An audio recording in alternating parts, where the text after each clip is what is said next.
So yesterday we were out, did pretty well, caught some fish. We noticed there was a lot of stoneflies around and some blue wing olives. So this is a nymph that I started using yesterday, and I've used it for years. It kind of imitates both of them this time of the year. What I call my black diamond nymph. Flashy little fly, black, multicolor, kind of an attractor, but I found it really seems to work well when those bugs are moving through the comb. Good winter pattern. Right? Yeah, real good winter, early spring pattern. It's done real well for me. So we're gonna start here. We're gonna use a size 12 Trout Legend J300 hook. Trout Legend silver bead. I think I actually got a 3.5 here. I'm making this a little heavier since we've got some heavier flows. And this is the slotted bead.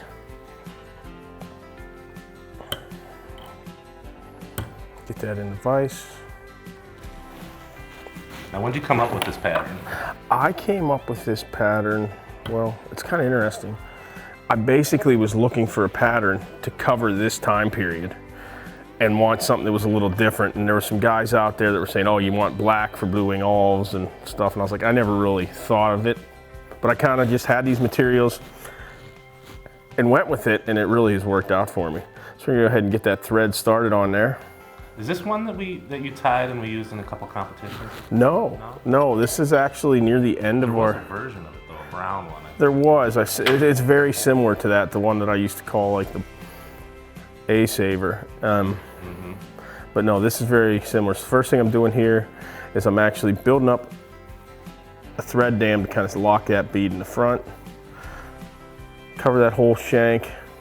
Bring the thread to the back, about where you would, if you would have a barb. You can see I'm going straight down there, roughly where that would be, where the bend starts. Next thing I'm using is Coq de Leon or CDL tailing fiber, and you can see this has got that real nice molded look to it, and it just has a real nice tailing fiber. So I take probably about 6 to 8 of those, line that up. I don't want the tail real long. I try to get about the length of the shank. So you see a measure there, get that length. Some people do their tails really long, other people really short. Yeah, I kind of tend to be in the middle. So I'm gonna go ahead and do a pinch wrap, hold that down. And what I'm gonna do to keep this body uniform is I'm gonna go ahead and wrap this the whole way up to the bead and then cut that off. That's just to keep that roughly the same. And now, next thing I'm gonna do is I kind of like to have my tails orient up a little bit, so I come underneath and I put one wrap up, which gets that tail just to kind of stick up a little bit. Way up a little bit. Yeah, I don't know if it really makes a big difference, but I like the look of it. Makes it look better. Yeah, it looks good. Catches fishermen. And part of it is, you know, you're gonna use that fly. You got more confidence in how it looks, sometimes those little things. So at this point, I got that thread base. I'm actually gonna put a whip finish on this fly, and we're gonna switch to the secret ingredient that really makes this fly. So I'm gonna cut this thread off. And now, that was what, UTC 70 that you were using? Yeah, that was UTC 70 thread. Now I'm switching to Craft Store Special. This is kind of a pretty expensive embroidery thread. And you can see it's got that multi-color look to it. Really got, it's mainly black, but you got a rainbow of colors on there. So I'm gonna use this as the body. So we're gonna get that started on there just like we did the other thread. And I'm just basically gonna wrap this on there, go all the way back. What is this coordinated tool set you have? This is the Loon tool, Loon Ergo fly tying kits tool, something like that. Kind of. So I'm gonna build a taper then. So I already went the full way, so now I'm gonna go around the halfway point and then bring that back up, and that's gonna give that fly that taper I want. And kind of that style of body, that shimmery body, is kind of the Perdigone style. Yeah, very similar. I mean, I was probably tying this before those really took off. It's just got a fancy name. Yeah, and so now I tie this sometimes, that's all I do. I'll put the cure on it and I'm done, but I'm gonna put a collar on this one, kind of my preferred look. So now I'm gonna go ahead and put some Solarez Bone Dry on there, just to get this fly. This thread has a tendency, it's not sturdy, so this really strengthens it up. So I'm just gonna go ahead and coat that with a nice little coating. Don't need a ton, but you want enough to kind of make it so that it gives that smooth body to the fly. And that helps this cut through the water column and get deeper a little quicker.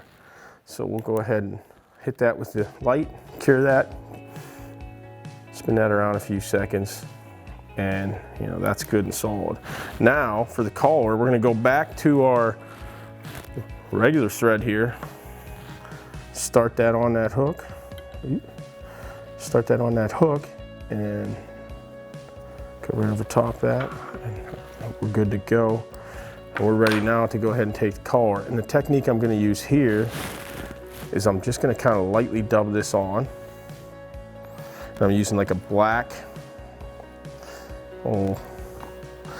SLF Squirrel spiky dubbing. This is really good stuff, has a nice bugginess to it. So I'm gonna, on this one, I'm not gonna fully push this in to get a real tight look to it. I want that bugginess. It's got some nice guard hairs and stuff in it. If you have ones you think are too long, you can cut them later, pull them out of there. It's a little bit of dubbing. It's nice to leave them though, Yeah. Just leave it look a little ragged sometimes. Yeah, Those it'll. really spiky dubbing. Yep. People want to make them uniform, but I mean, you look in the river. And this fly is tied on the style they call in the round. So from no matter how you look at it, it looks the same. So once I got that little collar on there, and then when I do my whip finish on these, what I start doing is I'll put another little tiny bit of dubbing and I'll slide that up there. Then I take my whip finish tool, and this is gonna be a way I'll hide that thread.